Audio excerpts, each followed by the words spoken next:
Sejumlah nelayan Huk Calang melaksanakan kenduri laut di PPI Huk Calang, Desa Gampong Blang, Kecamatan Krungsabe, Aceh Jaya. Pada kegiatan tersebut turut dihadiri langsung oleh Wakil Bupati Aceh Jaya Tengku Yusri Sofian, serta Kepala Dinas Perikanan dan Kelautan Aceh Jaya. Pada kesempatan tersebut, sejumlah nelayan Calang berharap kepada kabinet baru dapat membuat inovasi program dan kebijakan baru yang memberikan perubahan kesejahteraan kepada para nelayan.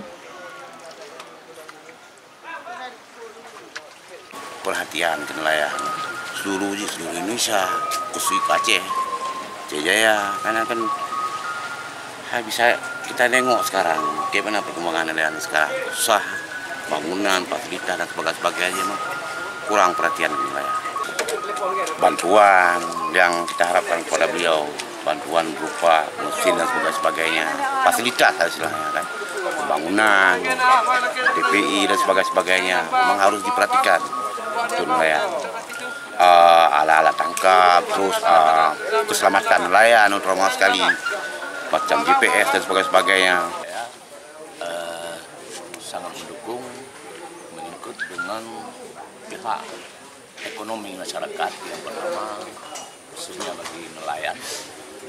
Lebih-lebih ini pemerintah pusat adalah pemerintahan yang baru, Bapak baru yang periode 2019 sampai 2024.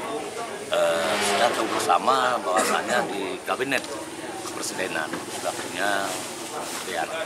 Maka dalam hal ini juga sudah tiap fungsi karena khususnya bagian nelayan adalah Menteri Kelautan dan Perikanan.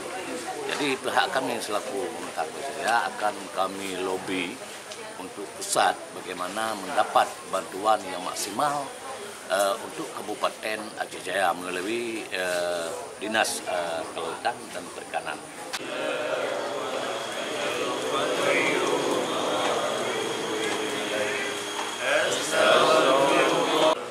Dari Aceh Jaya, Seramo Aceh melaporkan.